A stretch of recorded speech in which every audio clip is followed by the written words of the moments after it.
Welcome to High Gluttony. I'm Gretchen. And I'm Becca, and we're two curious ladies who like to cook, Smoke learn. and enjoy a meal with friends. We invite you to join us every 10 days or so here at the High Gluttony Homestead and listen to us make a mess. And have a lot of fun. So step inside, gluttoniers.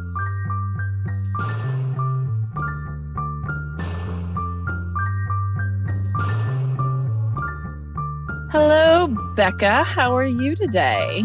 Hi, Gretchen. I'm so good. I'm very excited to chat with you today, and we're working on something really fun today. I'm gonna wait just a minute before I explode with that excitement. But to make it short, right up front, we're making a real simple salad of tomato, cucumber, onion, and basil.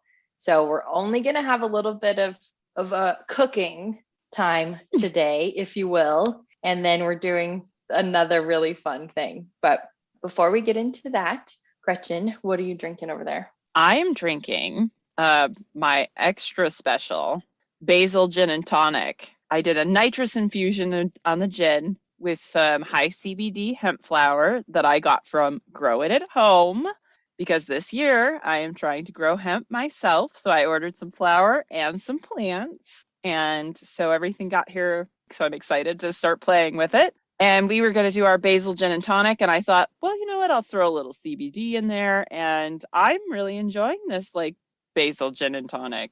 I think this is something I might have to add into the rotation. What do you think? Same. I'm so excited. We had originally had on our idea list basil mojito, which I've never had before either, which is kind of like, well, we'll have the basil, let's do that. And then both of us were just kind of like, I don't think we even really said it. We were just like, not doing that. What about this instead? So we said, what about just a gin and tonic with basil? And then of course, Gretchen fancied hers up. And I ended up putting some cucumber peels in it to just add a little bit of that cucumber taste. And then I think we both did lime, right? You did lime too? Yes. Yeah. It's great. It's really refreshing. It's that perfect late summer, everything's tomato and basil. I like your idea of adding the cucumber to it. I gotta say the hemp though is kind of overpowering the basil at the moment. So that herb is overtaking the other herb, but you can still taste the basil. So I think I'd like to try it again with just the basil maybe. You're making a battle of the herbs in your drink. The battle of the herbs. And what are you smoking today? I'm using a pipe today, and I am smoking on some Bond Road Kush, and it's got limonene, caryophyllene, and myrcene. I think it has just a little bit of CBD. Obviously, I would want a little bit more, but mostly this is a 25% THC. I'm feeling good. I like that limonene. I'm kind of it's making me feel a little bit like body relaxed, but I'm kind of energized. So I think it's perfect for what we're doing today. Mm-hmm. It sounds like our strains are relatively similar. My cherry punch sativa, which I've cut with some of that high CBD hemp because we like it when Gretchen stays focused and on task. I'm loving cutting all of my weed just a little bit with that hemp and bringing that CBD balance into it. But I also have a terpene profile of limonene, caryophyllene, and myrcene. So we are twinsies today on that. I love that. Yes, please. This is gonna be good. It's good when we start off like this, like real in sync already. Mm-hmm. We are. Mm-hmm. Yeah. Today we're doing it. So we're doing it. I will tell you finally, after all of this built up suspense, what doing it is for us today. What doing it is. Prepare yourself. So, settle in. We are doing something a little different. I've called it's a little chef questy, but it's not a total chef quest. It's kind of a hybrid quest. But we've been wanting to do a cookbook read through for a while now. And we've kind of struggled with what that format would look like. Should we do it just for Patreon? Is it just one of us reading through a whole cookbook to help you fall asleep or something? Or are we talking about it together? Where was the time going to come from? We already don't have time. So we ultimately decided we both really love Marcella Hazan. And if you don't know who that is, go listen to our ravioli episode right now. Get yourself caught up on some of her amazingness and then come back. But her recipes and her sort of general approach to cooking spoke to both of us. And immediately after making that recipe together, Gretchen just kind of dove in and started getting her cookbooks. So we eventually both ended up with Marcella's Italian Kitchen cookbook. And we are going to read through it together. This will be Gretchen's read through it a little bit. I haven't. So we're going to get to explore it together. We're going to get to explore it with you, our glutoneers. And we're going to read the intro. We're going to jump right into salads because, sorry, we are Americans over here. I'm so sorry, Marcella, but we don't do our salads later. We do them earlier. And then we're going to make that really awesome, super simple red onion, cucumber, fresh tomato, basil salad. And then for once, we're going to kind of enjoy a dish together and then read through some more of the salad recipes, probably just until our throats give out or we're too tired to keep going. We did talk a little bit about Marcella on that ravioli recipe, but we've since then had a little bit more information come to us or sought out a little bit more information, I guess, if you will. And so I'm going to share a little bit about some new stuff we've learned about her, a little refresher of what we already know about her, but set the stage for who Marcella Hazan is. Also, I think we were saying her name wrong in that ravioli episode. So oops, we got it right now. So she was born in 1924 in the town of Cesenatico, sure, in Emilia Romagna. So like Gretchen's favorite region of Italy. Mm-hmm. Yeah. The best and one. The best one. Her family did move to Egypt, to the city of Alexandria. Her mother was Italian, but born in Lebanon and wanted to kind of be back closer to that area. So they were living in Egypt. And Marcella broke her arm. She broke her right arm. She fell and she was 7 years old. And so she had to have this huge cast, like all the way from her shoulder down to her like knuckles of her right hand. It was like a really painful process. And when they eventually took the cast off, it looked like not like it hadn't healed correctly. And her like skin hadn't healed, the bone hadn't healed. So it was kind of like a stressful situation. And she ended up needing to have multiple surgeries and see like a very specific orthopedic surgeon in Italy. And so they moved back to that town of Cesenatico. This was like a small fishing town, I guess.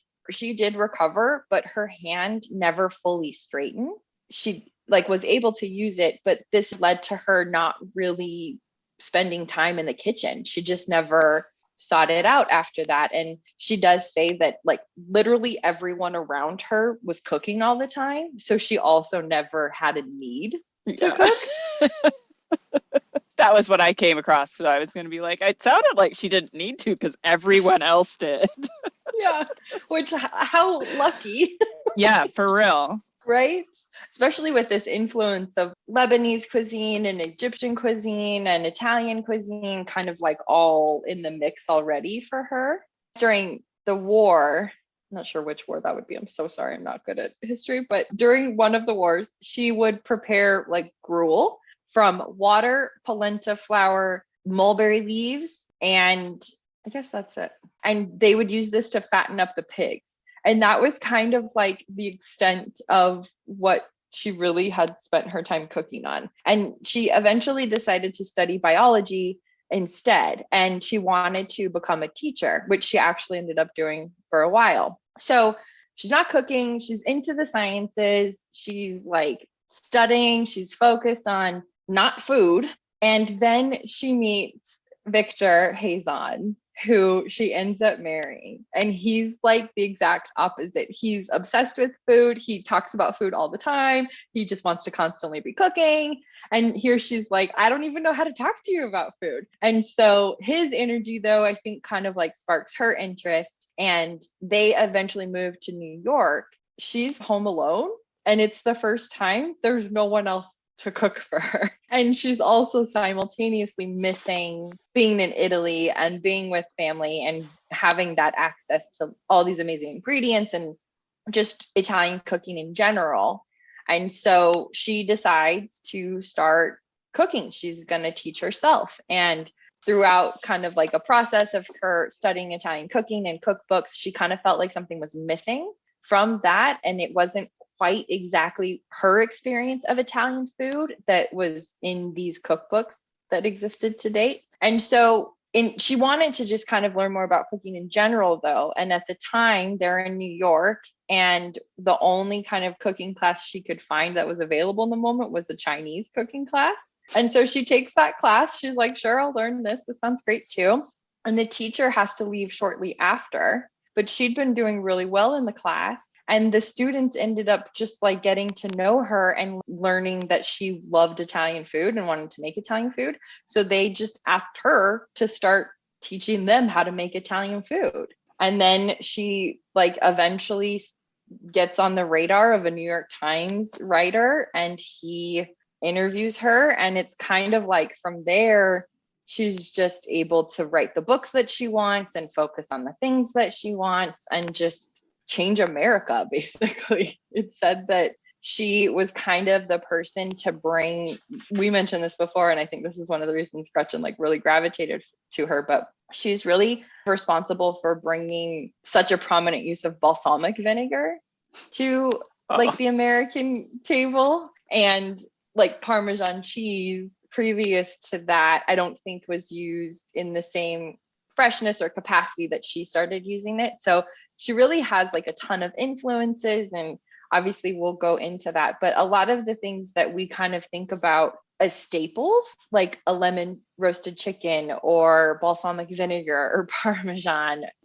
we kind of know here in America because of her. She's pretty cool. This is like one of the reasons we're both so excited. And I wanted to read, though, this quote because she said when she first got to America, she's kind of like taken aback by the food here and some of the culinary practices. Shocking. Absolutely shocking. So you don't say.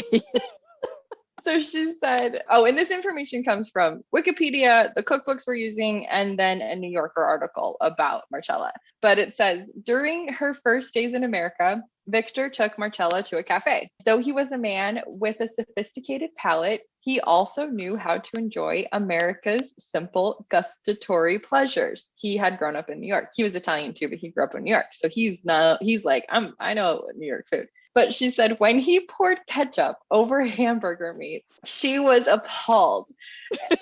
She could not comprehend the American impulse to pollute a dish with such sweet sludge.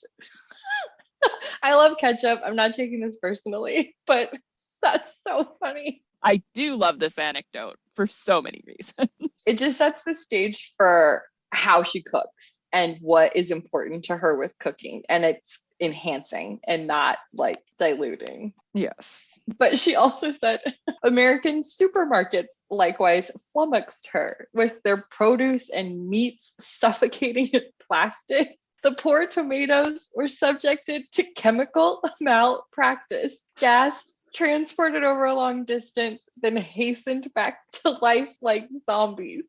To Marcella's shock, some foods were even frozen. In reading the book, she does come around a bit to the frozen foods. I'm sorry, was that the end? Was that the that end? That was it, yeah. No, okay, I was like, I thought that was the end, but I also got to enjoy that twice because Becca did read that to me before we started, and I completely forgot half of that anecdote by the time she wrote it to me now. So funny. There is one other real quick thing I did want to say. There's a good interview with her son, who is also a phenomenal chef and cookbook author, and we used his ravioli recipe in that ravioli episode. But he said when he was going to school, his mom would make him like meatballs and like rice and put it in a thermos. And he was the only kid who didn't have like a peanut butter and jelly sandwich or a tuna fish sandwich or something, but instead he'd like pour out this like gourmet like, Italian dinner like out of a thermos. And at first, I guess the kids would make fun of him, but then they'd start to taste it, and then everybody would just want to eat his lunch. You're like, oh yeah, sandwiches kind of suck sometimes. There are better It's food. really boring compared to your like veal cutlet parmesan sandwich over there. That makes sense. I'm so jealous. I'm so insanely jealous of his lunches. Or to be his friends in that time. Like later when she's written all of her cookbooks and everything to reflect back that you got to eat her lunch every day. All right, so that hopefully sets the stage a bit for how awesome she is. We don't want to spend too much time on this, trying not to, just blabber on forever, but I think she's super cool. I know Gretchen does too. And I'm really excited to hear about this cookbook. So Gretchen's going to read the intro to us. And do you know when this cookbook was written? Not exactly. The foreword in this book, the what this book is about section, is dated 1985. And that seems to be in line with when she was publishing her cookbooks. So this current printing was from 2017. Okay, so this cookbook is an 80s baby. Let's get into it. Good Italian cooking. Words are capable of mysterious chemistry. Taken singly, the three common words in the title above appear plain enough in their meaning. We can use any one of them in ordinary conversation, confident will be understood. But put just two of them together, and you can set off a debate. Ask what is good cooking, and you may get conflicting replies, as you have people willing to offer a definition. Italian cooking? Ask a Neapolitan, a Roman, a Florentine, a Bolognese, a Genoese, a Venetian. Each will describe something different. Good Italian cooking? Who is to say? Let us pull the words apart again and turn them around and see what's behind them. She's very flowery. I like it. It's fun for me to listen because it paints quite a picture. Yes. She goes on. I know we're only one sentence in. Here we go. We've already jumped all around Italy and we haven't one paragraph. Yeah. So now we have cooking, a language. To understand what the uniquely human act of cooking represents, it helps to take a quick, far look back. As our biped ancestors were evolving into the human species, two things happened. They formed closely knit social groups whose members were mutually dependent for procuring food, and they addressed each other in spoken language. Oh boy, here we go. I'm settling in. Settle in, everyone. To wander deeper into anthropology is beyond the scope of this cookbook and of my competence. Honesty. But it is no coincidence that the campfires where human words were first exchanged also witnessed at some point the change from merely eating food that had been gathered or caught to preparing it. Language has been described as a loom on which the fabric of society has been tightly woven. To a narrower, but nonetheless significant extent, the same can be said of cooking. The evocations of flavored, of shared cooking, like the familiar accents of a common tongue, established one's identity, formed tribal bonds, and chased solitude. Since then, written and oral language has grown to encompass all of man's feelings, experiences, and perceptions. The languages of cooking have also developed so that we use them now to express ourselves subtly or boldly, elaborately or simply, extravagantly or frugally, with elegant restraint or rustic forthrightness, in the context of innovation or of tradition. But all of cooking's infinite varieties of expression still take their meaning from a single deep and ancestral emotion, the pleasure that is aroused by flavor. All that really matters in food is its flavor. It matters not that it be novel, that it looks picture pretty, or that it be made with unusual or costly or currently fashionable ingredients, that it be served by candlelight that it display the intricacy of execution, that it be invested with the glory of a celebrated name. Such incidentals may add circumstantial interest to the business of eating, but they add nothing to taste and signify nothing when taste is lacking. I love that loom imaging The and like imaging, the yeah. tapestry of food and culture and stuff. Taste is produced by the expressive use of the cuisines that have come down to us. One becomes fluent in a cuisine as in a language, steeping oneself in its idioms, getting its accents right. Cooking well is very like the telling use of language. Expression must be vigorous, clear, and concise. There can be no unnecessary ingredient or unnecessary step. A dish may indeed be complicated, but in terms of taste, every component, every procedure must count. Do not strain for originality. It ought never to be a goal, but it can be a consequence of your intuitions. If the purpose of flavor is to arouse a special kind of emotion, that flavor must emerge from genuine feelings about the materials you are handling. What you are, you cook. Do not arbitrarily shuffle the vocabulary of one cuisine with that of another in an attempt to make your cooking new, quote unquote. There is no more use for such a hybrid than there is for Esperantino. Esperanto? Esperanto. I don't know what that is. I guess it's a language that's not spoken anymore. Oh, okay.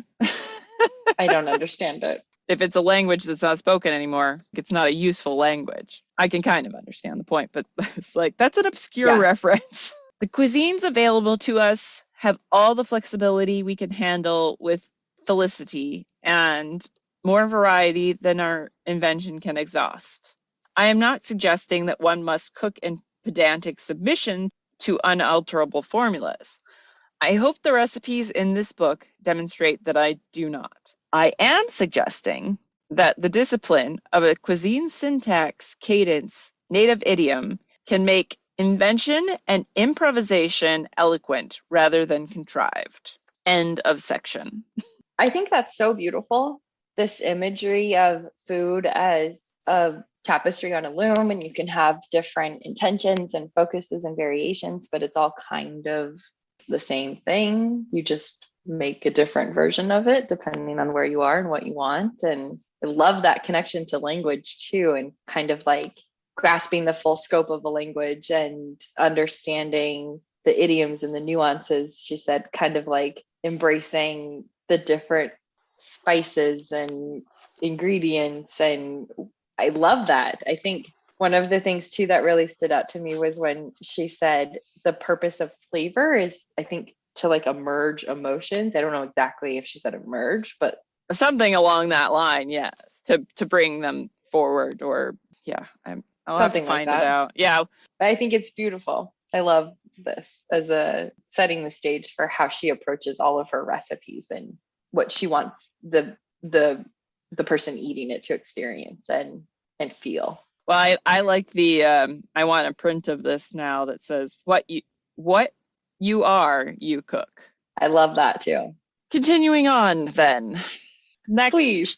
Next short section, we have the Italian language of cooking. The cooking of Italy is part that of a large group of cuisines, usually described as ethnic.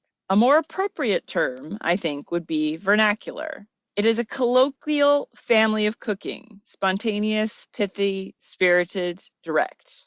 The originals of many dishes the Italians cook today were created in the court of the Medicis in Florence, the Sforjas in Milan, the d'Estes of Ferrara, of Venice's doges, and Rome's Renaissance popes.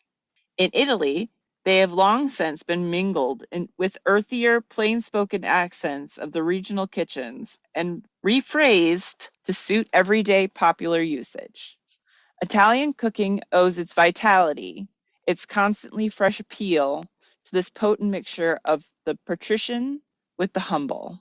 Because it is straightforward, Italian cooking appears simple and invites one to take many liberties. But if one does not pay close attention to its idiomatic flavors, The rendition can easily slip into parody. I have tried to collect and develop only such recipes that clearly enunciate those flavors in the hope that cooking from this book may lead to convincingly Italian expressions of taste.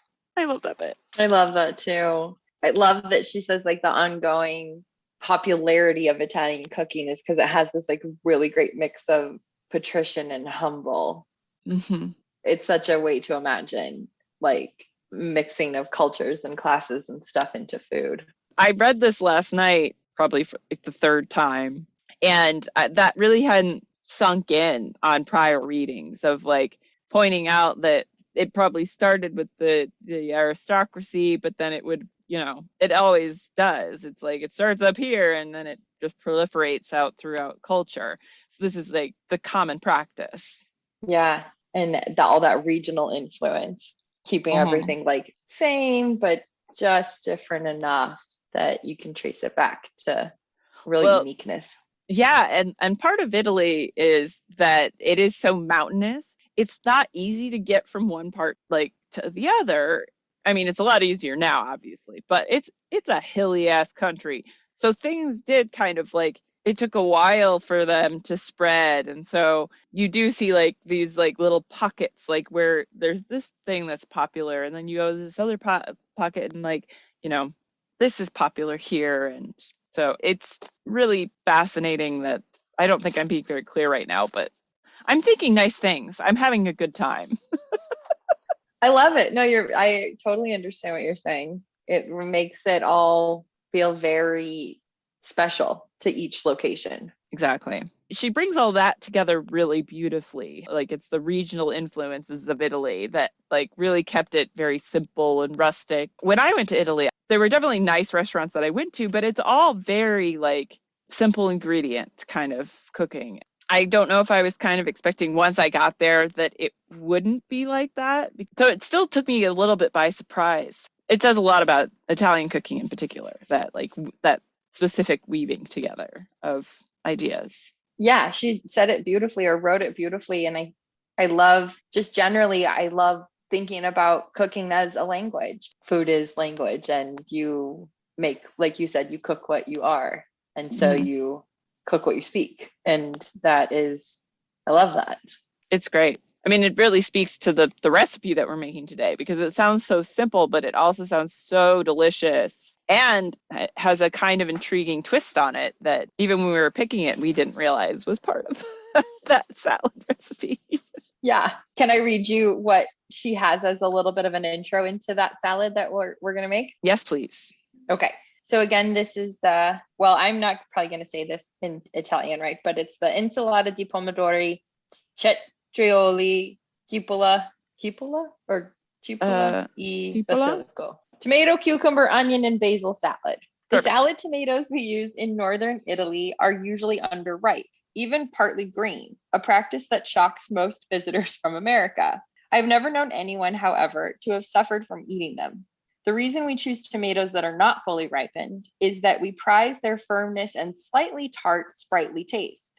On the other hand, in central and southern Italy, from Tuscany to Sicily, it is the tender, sweet, well-ripened tomato, the kind Northerners would be more likely to use for sauce, that is preferred for salads. Whether you do it in the Northern way or not, tomato, cucumber, onion, and basil are the components of the fundamental Italian salad to which one assigns the traditional palate cleansing role toward the close of the meal. In this salad, and whenever else it is used raw, onion is soaked in several changes of cold water to sweeten it.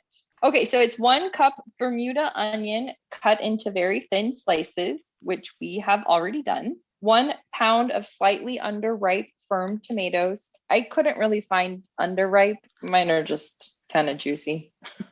Mine are underripe because you know what I thought to myself when I read that instruction? I was like, finally, a use for grocery store tomatoes. 6 or 7 fresh basil leaves. 1/4 yellow bell pepper, optional. I'm not doing it, but Gretchen is. 1/3 cup extra virgin olive oil, salt, black pepper, optional, and 2 tablespoons red wine vinegar.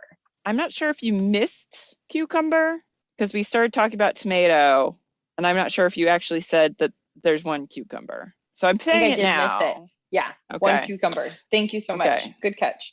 I was like, did she say it? Did she not say it? You can't trust I me. did. I'm high. I don't know. No, I jumped right to basil. I like that underripe tomato usage because it's always, well, this year I finally broke down and did not buy any tomato plants. I do have one volunteer out front, but I did not buy any tomato plants because I was like, I'm done. I'm done with tomatoes. I'm not even going to try. So I was like, shit, where am I going to get underripe tomatoes? It's like the grocery stores. My Go family for it. used to do fried green tomatoes. My mom did. Oh, no, that makes sense. You're Mhm. sort of that southerny, midwestern, southern Midwestern sort of Cusp. folk. Yeah. Yeah. Yeah. Yeah, exactly. But yes, could you please tell me what our steps are going to be? Yes, I will. Step number 1. Put the sliced onion in a bowl with cold water to cover. Squeeze the onion gently in your hand, but do not crush it, forcing some of its sharp acid out into the water. Let soak for 7 to 8 minutes. Drain and refill the bowl with fresh water and put the onion back into the bowl. Repeat the operation until the onion has soaked for about 30 minutes and at least 4 changes of water. Drain the onion, drying it in a salad spinner or blotting it with paper towels, then put it into a salad bowl. All right. Step 2. Wash the tomatoes, skin them with a peeler, cut into 1/4 inch thick wedges, remove any seeds embedded in runny or gelatinous pulp, and add the tomato to the bowl. Step 3. Wash and peel the cucumber, trim off both ends, and cut it into very thin rounds, and add it to the bowl. Wash the basil in cold running water, shake it as dry as you can, tear into small bits, add it to the bowl. All going in the bowl. Step 5. Remove the core and seeds from the optional 1/4 yellow pepper. Skin the pepper with a peeler as described on page 21. Oh, I did not refer to page 21. I just peeled it with my soft skin peeler, so there's that. Cut it into very thin strips and add it to the bowl. Step 6. Dress the salad only when ready to serve it. Add the oil, salt, optional grindings of pepper, and vinegar in that order to the bowl. Toss repeatedly to season all the ingredients uniformly. Taste and correct for oil, salt, pepper, and vinegar. Serve it once with good crusty bread on the side. So excited about this. Oh, it sounds so good. I'm very intrigued about the tomatoes though. I was like, maybe this will make me appreciate just like any sort of tomato, like something that's slightly underripe. Like there's something to do with it. Yeah. Okay, so just so I know, when we get into the kitchen, since we already have our onions pre-sliced, we're going to put them into a bowl of cold water, squeeze them just a little bit, not too hard, but just a teeny little hug, and Yes, then let them sit for 7 to 8 minutes and do that 4 times. Correct. All Yes. right, here we go. Marcella's tomato, cucumber, onion salad. Get some cold water going on here. You give some onion hugs. Okay, yeah, just little onion hug.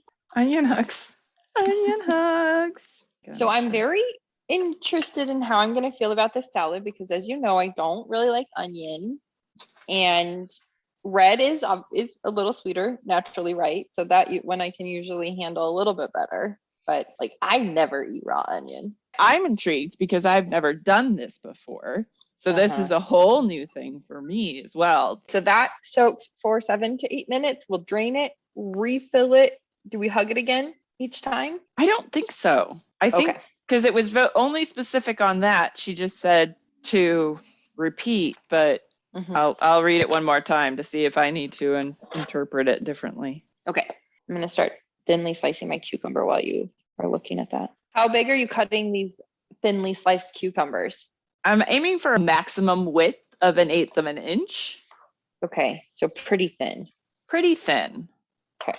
All right. But I have, as we all know, I have terrible knife skills. So they are varying sizes. Okay. Rustic. Humble. They are rustic. Yes, rustic. It's interesting to me that we leave the seeds in the cucumbers and not the tomatoes. I always take the seeds out of the fresh tomatoes when I'm using them. So I liked that she included that. And but the cucumber seeds stay. Yeah. I think it depends on the cucumber. It depends on the person as well. But sure. It's probably enough yellow pepper since I'm just making a big ass salad for myself right now.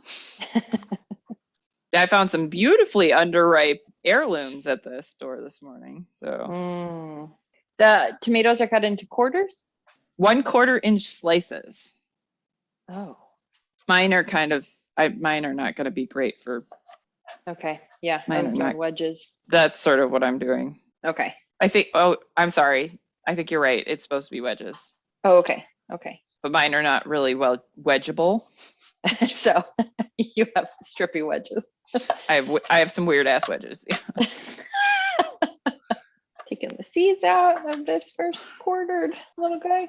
Yeah, it's weird to stand in the supermarket squeezing tomatoes to make sure they're underripe. Uh-huh. Fully ripe.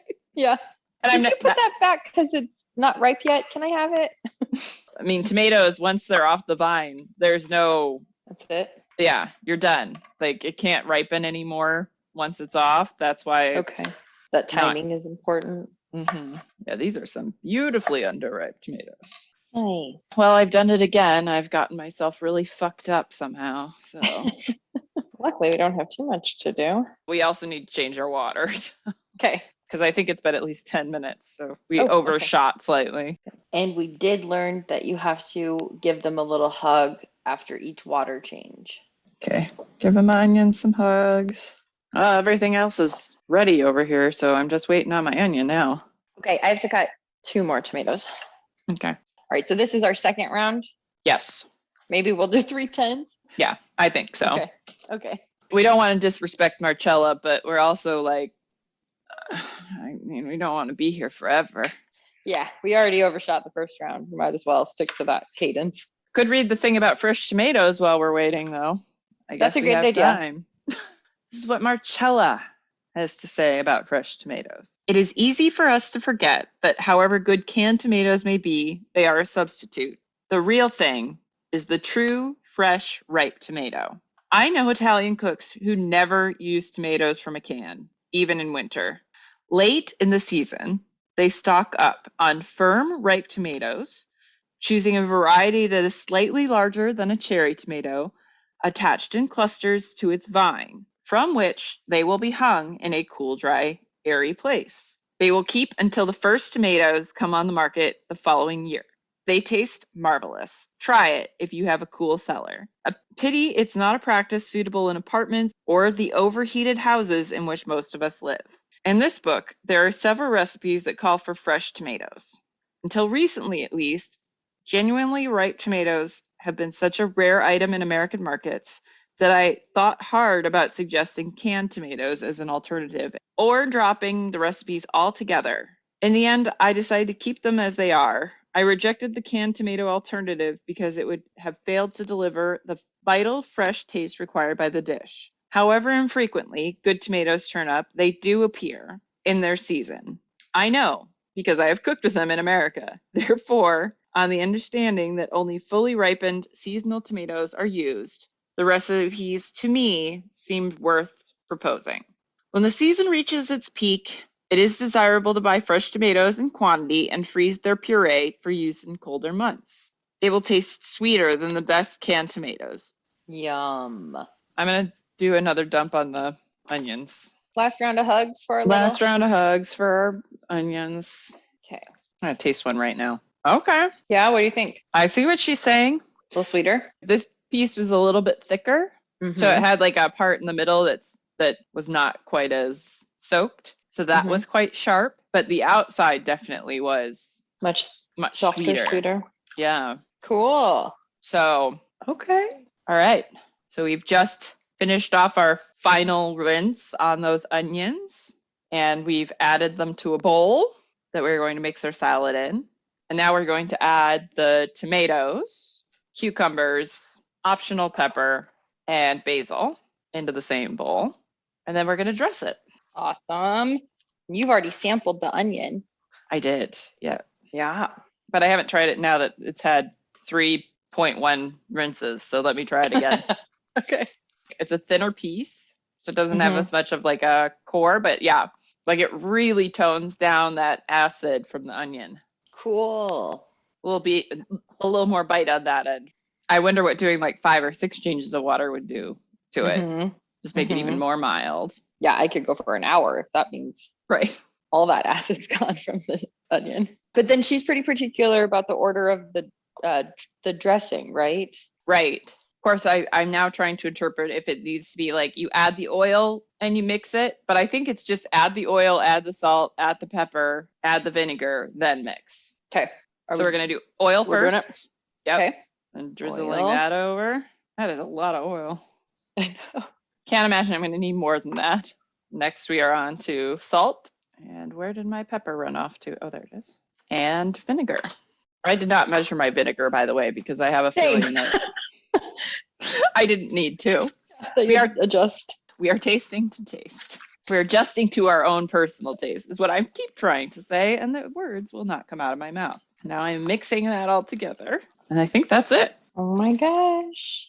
Serve at once with good crusty bread. Come here, crusty bread. We will have you. Actually, I'm going to put my slab of bread down sort of half in the bowl already so I can toss the salad on top of it a little bit. I'm doing a little more salt, a little more vinegar, maybe even pepper, maybe all of it. No, probably not more oil. Yeah, I think I just need a hair more vinegar, a little sprinkle of salt. But this is awesome already. Mm-hmm. I like the color. Mm-hmm. It's a very vibrant salad. Yeah. I think I may have an appreciation for what she's saying about the underripe tomatoes. You're getting that little tartness? Yeah, absolutely. I think that's why I keep adding a little bit more vinegar, because the tomatoes are pretty ripe for me. But I took a bite of the onion and I really liked it. Oh, man. I mean, I just took like a big scoop of the onion. There's like a little clump of onions and put it in my mouth. And you just have that really nice oniony flavor without a huge pop of like that onion spice. I'm on board. I'm on board with this. Me too. Oh, my oven for my crusty bread is ready. Yum. I love it. I think we originally said we were going to eat this together and then read some more salad recipes, but are you tired?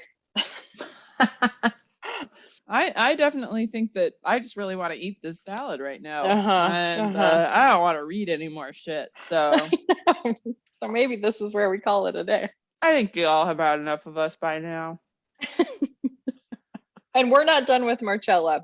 So in this right now, we're just going to keep going with the cookbook. And next time we're jumping into appetizers and reading some fun things about cocktails. And it's going to be great. Hazan, Marcella. Hazan, Marcella. We are stans. We love you. Gretchen will have every cookbook, I think, of hers by the end of the year. Yeah, for sure. Absolutely happening. So stay tuned for more of our Marcella month, as we're calling it. And you'll find our recipes and resources and thoughts. And that's all going to be on hightgluttony.com. And you can come find us on Facebook and Instagram. You want to see some pictures every once in a while. Sometimes we post them. Well, this was fun. Let your cooking be your language of flavor, or something like that. Something like that. That sounds pretty good too. Off we go. Off we go.